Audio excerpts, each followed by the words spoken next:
Welcome to YouTube channel रेकी प्रेक्स। मैं माने आज केटामान गुरुत्वपूर्ण कथा कम সেই কথাকেইটা হৈছে ধৰক যিসকলে মানে 2-3 দিন আছে পৰীক্ষা মেট্ৰিক পৰীক্ষাৰ আৰু বহুতে পঢ়া নাই প্ৰথমৰ পৰা পঢ়া নাই এতিয়া পঢ়িব খোজে কেনেকৈ পঢ়িলে কেনেকৈ কৃতকাৰ্য হ'ব পাৰে সেইটো কথা মই কম। গতিকে ভিডিঅ'টো স্কিপ নকৰি গোটেইখিনি চাব। গতিকে ভিডিঅ'টো আৰম্ভ কৰোঁ। প্ৰথমতে মই এটা কথা ক'ব খোজোঁ যে মই কোনো ডাঙৰ চেলিব্ৰিটি নহয়, মই কোনো ভিলেন ষ্টুডেণ্টো নহয়, মই টিচাৰো নহয়, মই একো নহয়। তথাপিও মই এইটো চেকিং কৰিছোঁ। মই চেকিং কৰাৰ পিছত বুজি পাইছোঁ যে এনেকৈ পঢ়িলে এনেকৈ হয়। মানুহে এনেই কৈ থাকে যে এইটো এনেকৈ পঢ়িবা তেনেকৈ পঢ়ি একো লাভ নাই পঢ়ি আৰু কেনেকৈ কম সময়তে শিকিব পাৰি বুজিব পাৰি তাৰ বিষয়ে আপোনালোকে ইয়াত পাব। গতিকে কেনেকৈ পঢ়িলে শুনি থাকক। গাৰ্জেণ্টে বা বহুত মানুহে বা টিচাৰে এইটো কয় যে এটা টেবুল আনিবা, টেবুল তাত বহি পঢ়িবা, শুই নপঢ়িবা। মানে এইটো সময় দিয়া যে 6টা বজাৰ পৰা 7টা 8টা মানে ৰুটিন এইবিলাক একো নালাগে। আপোনাৰ কেতিয়া মন যায় পঢ়িবৰ কাৰণে তেতিয়াই পঢ়িব। আপুনি যেতিয়া পথাৰত গৈছে পথাৰত তাত ভাল লাগে তাত বহি যাওক পঢ়ি, গম পাইছেনে? তাত পঢ়িব। আপুনি গছৰ ওপৰত উঠিছে তাত মানে নতুন এটা ফিলিংছ আহিব, তাত বহিলে আপুনি বহি যাব, আপুনি তাত পঢ়িব।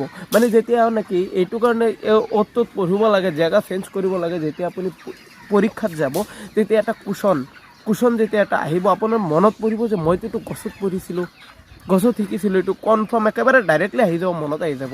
আৰু আপুনি যেতিয়া এই পথাৰত পঢ়িছিলে সেইটো যেতিয়া তাত আহিব আপুনি মনত পৰিব যে এইটো পথাৰত পঢ়িছিলোঁ, এইটো ঘৰত পঢ়িছিলোঁ, এইটো মানে এনেকৈ মানে। আৰু আপুনি এটাত পঢ়িলে কিমানটা পঢ়িছে সেইটো মনত নাহে। মই এইটো চিম্পল ভাষাত কৈ আছোঁ যে মানে জেগা চেঞ্জ কৰিব তেতিয়াই হৈ থাকিব। আৰু পঢ়ি যেতিয়া মানে আপুনি বৰিং লাগিব তেতিয়া এটা কাম কৰিব, মানে বেছি দূৰত নাযাব, এনেই অলপ খোজ কাঢ়িব আৰু আপোনাৰ মনত আহি থাকিব যে কি কৰিছিলোঁ আগৰ কথা অতীতকেইটা আহি থাকে মূৰত। কিন্তু অতীতকেইটা এইকেইটা আহিব আগত যিবিলাক আপুনি পঢ়িছিলে। আৰু সেইবিলাক যেতিয়া পিছত মই দেউতা আহি গৈছিল সেইকাৰণে জেগা চেঞ্জ কৰিবলগীয়া হ'ল। এতিয়া কথাটো হৈছে যেতিয়া নেকি আপুনি বৰিং হৈ যাব, পঢ়ি বৰিং হৈ যাব তেতিয়া পঢ়ি নাথাকিব, পিছত মনত নাথাকে। আপুনি লগে উঠি আহি এনেই খোজকাঢ়িব, বেলেগত নাযাব। ধৰক পিছত টয়লেটত যাব, টয়লেটত গ'লে অতীত মনত আহে, এনেই বহি থাকে আপুনি, তাত কোনো কাম নাথাকে। আপোনাৰ মনত আহিব যে কি পঢ়িছিলোঁ।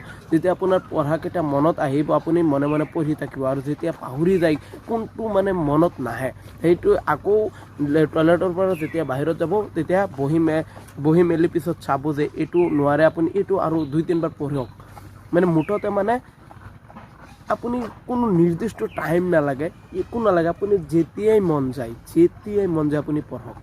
মোটামুটি আপুনি পঢ়ক আৰু বুজি পাওক ইয়াত কি লিখা আছে, কিয় আছে, কুৱেশ্যনটো বুজি পাই পিছত আনচাৰটো আপুনি পঢ়িব, তেতিয়াহে বুজি পাব।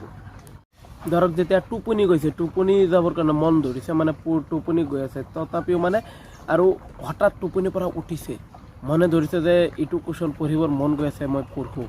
পিছত আকৌ উঠি যাব, টোপনিৰ পৰা উঠি পঢ়িব, তেতিয়াও শিকিব পাৰিব।